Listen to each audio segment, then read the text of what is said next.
you made some comments on Buffett and him. And last time I heard you was maybe 3 or 4 months ago on Julia DeRose show. And I think you said at that point in time, Buffett owned 3% of the U.S. Treasury market.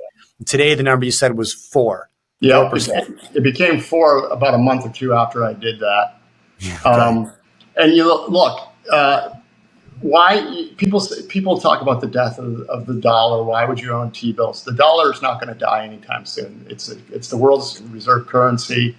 It's backed by our military might, and the dollar is under threat long term. I agree. The BRICS talking about it is not a good thing, but they can't even agree amongst themselves.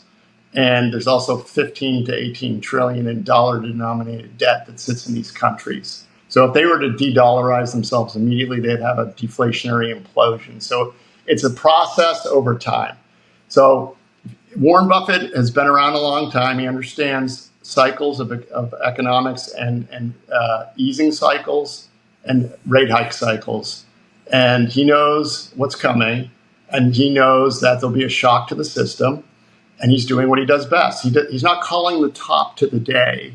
He started doing this a year ago, and now he's got the biggest pile he's ever had. And he puts it in 3-month T-bills because he looks at this is how he thinks.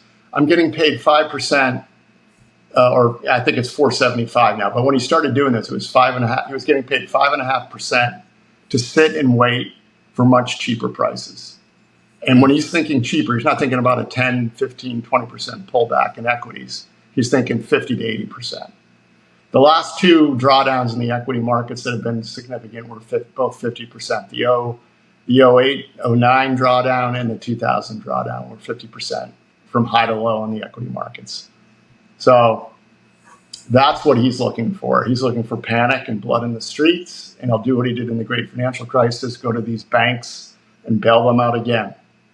Real quick break here, guys. If you are a mining investor, you are without question familiar with the Golden Triangle region in British Columbia. This is one of the most prolific mining regions in the world due to its vast deposits of gold, silver, and copper. Now, for the last 4 years, Dolly, Varden Silver has been busy expanding their high-grade silver deposit in the Triangle. And they are backed by some of the smartest investors in the silver business, including the legendary Eric Sprott, Hecla Mining, US Global Investors, Fidelity, Delbrook Capital, Sprott Resource Corp, and more.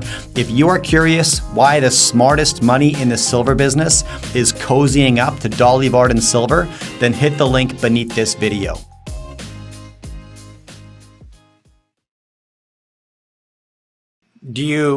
It's funny because you just referenced 2 moments in relatively recent history where we saw 50 to 80% drawdowns in the equity market, 2000, 2008.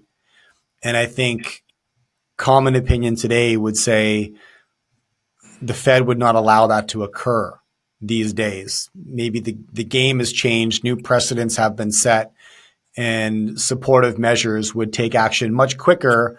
I mean, they occurred quicker in 2008 than in 2000, much quicker in 2020 than in 2008.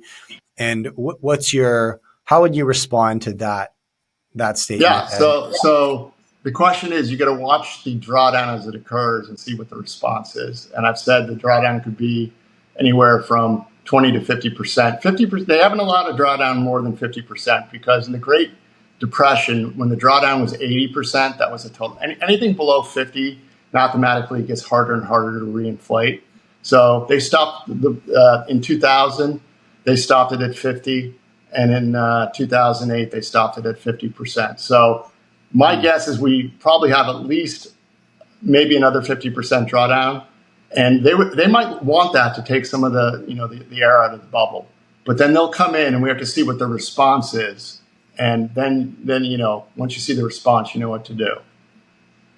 Right. Okay. So that would be the event that Buffett is cashing up for, because when I heard you make the statement, 3% of U.S. Treasuries, exiting a lot of his positions. You mentioned Bank of America today, Apple being another. I know he's still a very large shareholder of Apple, but lessening for sure. I also wondered, is this partially just him getting to the end of his career, and maybe he's trying to make sure the shop is in a certain condition that somebody else could take the helm and begin their legacy, but start from a place of as risk-free, as simple, and no trades needing to be unwound, no legacy decisions left in place, sort of like a reset on the portfolio. The way I hear you talk about it is he's maybe not thinking about that. He's thinking about the next opportunity. He's cashing up, waiting for the next major drawdown to strike. Well, if that was the case, that would have already been reported and been all over the news. So he hasn't said that. Secondly, a lot of the people that work with him, he gives them a lot of autonomy. I'm sure this is not just, his own decision. There's a lot of smart people there.